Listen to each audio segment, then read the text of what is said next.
এলাকাটি ব্লক হিসাবে সমষ্টি হিসাবে 4টা মিটিং কৰিলোঁ আৰু লাষ্টত বাসুগাঁও টাউনত মাজত এই বাসন্তী পূজা মা কালী বুলি কওঁ ইয়াৰ পূজাত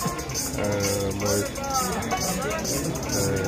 ইহঁতে পূজা দি আছিল বাজাৰৰ মানুহ মই সেইটোকে দৰ্শন কৰিবলৈ আহিছোঁ খুব ভাল লাগিল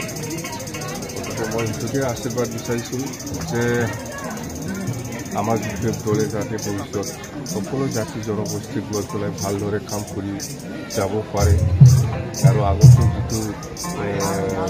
এম পি নিৰ্বাচন সেই এম পি নিৰ্বাচনত বিশেষ দলে যাতে জয়ী হ'ব পাৰে তাৰ কাৰণে মই মা কালীৰ ওচৰত আশীৰ্বাদ বিচাৰিছোঁ। এইফালে নৱবৰ্ষ ৰঙালী বিহুৰ গোটেই অসমবাসী তথা বিশেষবাসী ৰাইজলৈ মই আন্তৰিক শুভেচ্ছা থাকিল ৰঙালী বিহু সেইখিনি কথা। নমিনেশ্যন দিব 19 তাৰিখে জয়ন্ত ইউ পি পি এল ফৰত 1 লাখ মানুহ লৈ পেলাই 2 লাখ মানুহ লৈ পেলাই কিন্তু জয়ন্তয়ে বা ইউ পি পি এলে 2 লাখ ভোটটোৱে পাবলৈ নাই সন্দেহ আছে। কিমান কনফিডেণ্ট আপোনালোকে? কিমান কনফিডেণ্ট মানে আপোনালোকে দেখিছে বাস্তৱ চহৰত চাওক আমি আগত এনেকুৱা আদৰ পোৱা নাছিলে বাস্তৱ চহৰত কিন্তু এইবাৰ এম পি ইলেকশ্যনত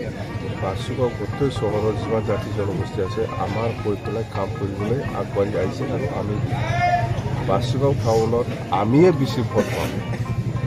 কালৰ সতীৰ্থ আপোনাৰ চন্দন ব্ৰহ্ম তেখেতে কৈছে যে মন্ত্ৰীৰ কথা মোক নুসুধিবি এইটো ৰিজেক্ট মাল 3 বছৰ আগত আমি খেদাই দিছে লাখি এই বছৰটো মোৰ ব্যক্তিগত জীৱনতো এনেকুৱা লাখি লটাৰী 2টা হৈ গ'ল মোৰ লটাৰী কোনো দিন লাগা নাই এই 2024 সনে আমার লটারি উঠছে 2টা ফার্স্ট প্রাইজ বোলেরো দেখছে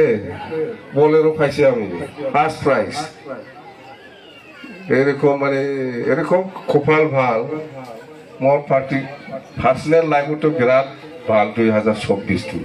আর একটা তো কি জানে একটা তো ইও ফার্স্ট প্রাইজ বুলেট 2 চাকা বুলেট গাড়ি দেখছে বুলেটটা দেখে নাই হ্যাঁ বুলেট পাইছে একটা বোলেরো গাড়ি পাইছে তো 2024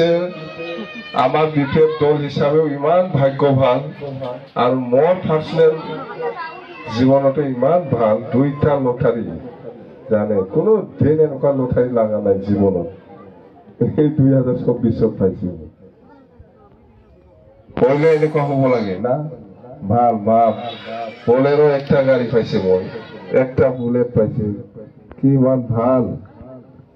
তো জানো এতিয়া